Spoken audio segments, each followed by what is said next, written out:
Eu queria te fazer um pedido já no início. Já curte isso aqui. Já deixa um comentário durante aí o que o Senhor ministrou no seu coração nessa conversa. E também se inscreve no canal. Você fazendo isso, o YouTube entende que isso aqui é relevante e ele começa a mostrar para mais gente. Então faz isso aí já no começo aí que eu tenho certeza que vai ser incrível. Então vamos embora. A gente usa talvez esse termo, né? Nas nossas mesas de conversa do perder a salvação. Entro. Porque há também uma ideia de que se eu receber a graça, acabou, né? Mas como é que você trabalha essa temática? O que você leu e se aprofundou nesse tempo? Se a gente entender o processo e que a ação da graça não é, ou a salvação, um ato único e instantâneo, porque se tem portas, se tem caminhos, se tem alvo, tem um processo. Sim. Para mim, o processo pode ser abortado. Para mim, o processo pode ser abortado. Você tá falando sério? Ih, rapaz. Mas eu não tenho, assim, um pingo de dúvida e eu discuto esse assunto com quem for, o quanto quiser, porque, assim... Então, o próximo podcast vai ser debate. Porque, de fato, por exemplo, o texto aqui que eu citei de Hebreus vem na continuidade do verso 26. Se continuarmos a pecar de propósito, depois de termos recebido o conhecimento da verdade, já não resta sacrifício pelo pecado. Não dá para consertar. Né? O texto está falando isso. Aí alguém fala, não, isso aí é gente que não teve uma experiência de conversão. Ele diz que pisou o Filho de Deus, profanou o sangue da aliança com o qual foi santificado. Como é que o cara foi santificado e não teve uma experiência de novo nascimento? Então, Hebreus 6, por exemplo, fala que é impossível os que uma vez foram iluminados, provaram o dom celestial, o novo nascimento, se tornaram participantes do Espírito Santo, que é a prova de nascer de novo, que sem nascer de novo não recebe o Espírito Santo, provaram a boa palavra de Deus, os poderes do mundo vindouro e caíram. É impossível renová-los para o arrependimento. Então, acrescente assim, o arrependimento que houve. Não consigo olhar para isso tudo, né, e não querer dessa forma. Agora, eu não tenho problema com as igrejas, porque eu falo sobre certeza e salvação. A gente não prega incerteza. Isso é algo que tem que ser entendido. O livro de Hebreus também fala, no mesmo capítulo 6, de uma âncora da alma. Depois de falar de gente que se perdeu, ele fala de gente que pode estar bem ancorada. Mas ele chama isso a uma responsabilidade de correspondência. Agora, eu não tenho problema com os crentes que pregam uma vez salvo, salvo para sempre, com quanto que eles estão ensinando compromisso e uma vida de santidade. Entendi. Agora, quando isso vira uma desculpa para você justificar o pecado e o não aperfeiçoamento, para mim nós temos uma armadilha perigosa. Entendi.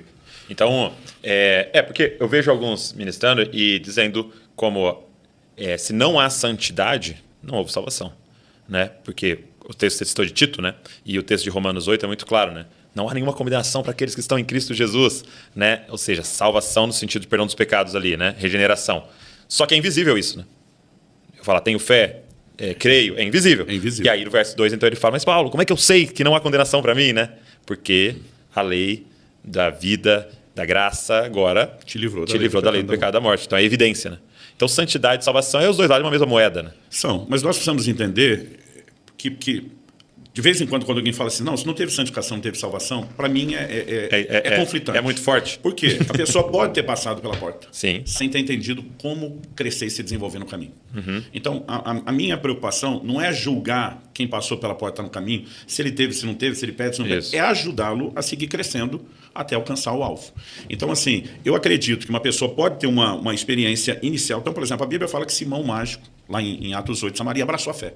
Mas daqui a pouco... Ele quer comprar. Daqui a pouco ele está agindo errado, porque ainda é imaturo, é carnal, ele precisa. Né? Agora, quando Pedro confronta ele, Pedro não está tratando do assunto como se o camarada simplesmente, você não tem nenhuma evidência de salvação, que você está em pecado. Eu, particularmente, até gosto da linguagem que o apóstolo Pedro usa com ele, ele diz assim, arrependa-se desse mal. Atos 8, eu vou ler agora o verso do 20 até o 23. Mas Pedro respondeu que o seu dinheiro seja destruído junto com você, pois você pensou que com ele poderia adquirir o dom de Deus. Não existe porção nem parte para você nesse ministério, porque o seu coração não é reto diante de Deus. No ministério é o que ele queria, eu quero impor as mãos, as pessoas receberem o Espírito Santo. Ele diz, portanto, arrependa-se desse mal e ore ao Senhor. Talvez ele o perdoe por esse intento do seu coração, pois vejo que você está cheio de inveja e preso à sua maldade. Ele falou, cara, isso é evidência que você não foi salvo. Ele diz, arrependa, ora ao Senhor. Né? É evidência do quê? De maturidade, de necessidade de ajuste, de alinhamento. E que não dá para você ser líder, né? Exatamente, porque enquanto não cresceu... Não dá para você ser membro, não dá para você ser líder. Exatamente. Então, assim, eu prefiro sempre fazer essa distinção. Então, se por um lado, às vezes, me acham exageradamente rigoroso quando falo de perder, nem sempre eu estou olhando para alguém que não manifestou tudo e dizer que ele não teve nada. Entendi. Né? Então, isso merece os outros 18 podcasts. Eu gostei muito da forma que o C.S. Lewis colocou no Cristianismo Puro e Simples, que ele dizia assim, não tem como a gente fazer esse julgamento porque você não sabe o ponto de partida da pessoa, né? Então, o exemplo que ele está dando seria mais ou menos assim no meu contexto, né? Vamos dizer assim, você pega um menino que se converteu e ele cresceu numa família em que os pais falavam muito palavrão, um lugar bem disfuncional, assim. Então, vamos dizer que ele fala 100 palavrões por dia, né? E ele se converte.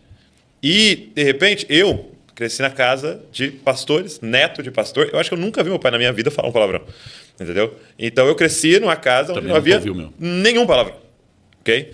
E aí, de repente, tá os dois na igreja. Esse menino se converteu e eu. E eu tô falando 10 palavrões.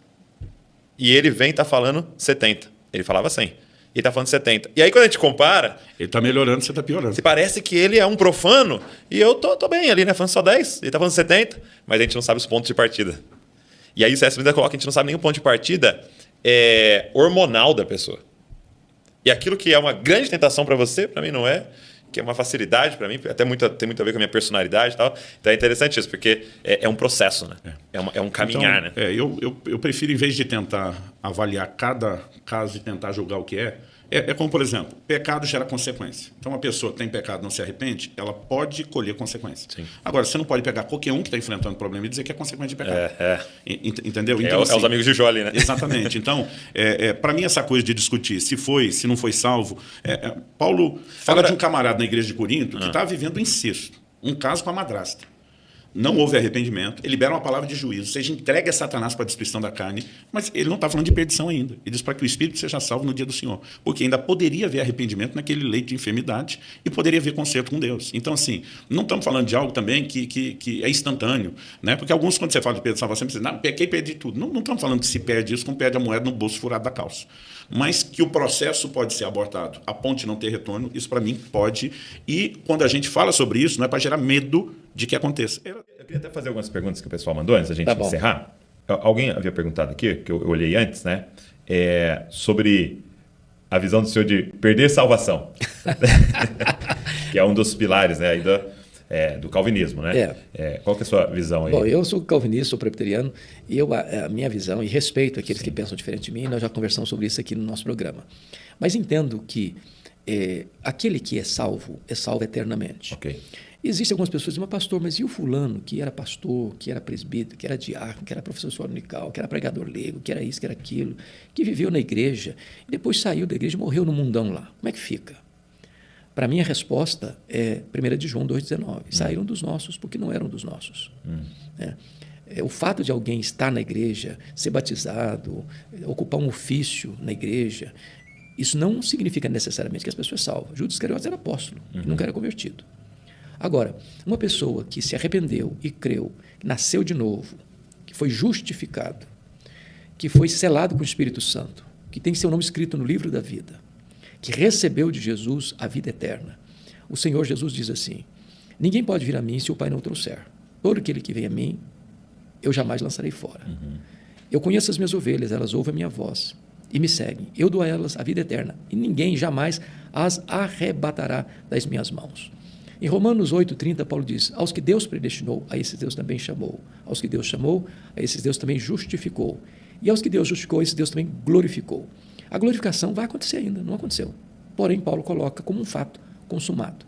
E ele entra no final com 5 perguntas retóricas. Se Deus é por nós, quem será contra nós? Aquele que não poupou o seu próprio filho, antes por todos nós o entregou. Porventura não nos dará graciosamente com todas as coisas? Quem tentará acusação contra os eleitos de Deus? É Deus quem os justifica. Quem os condenará? É Cristo Jesus quem morreu, o antes quem ressuscitou, qual está à direita de Deus, também intercede por nós. Quem nos separará do amor de Deus que tem em Cristo Jesus? Será a tribulação, ou perseguição, ou angústia, ou perigo, ou espada, ou fome, ou nudez? Por meio de todas as coisas somos mais que vencedores em Cristo Jesus. Por isso eu estou bem certo que nem a morte, nem a vida, nem anjos, nem principados, nem poderes, nem altura, nem profundidade, nem qualquer outra criatura poderá nos separar do amor de Deus que está em Cristo Jesus, nosso Senhor. Desfrutar dessa segurança é muito importante. Porque há 2 realidades aqui, ou 2 perigos. Primeiro, é a pessoa estar salva, mas não se sentir salva.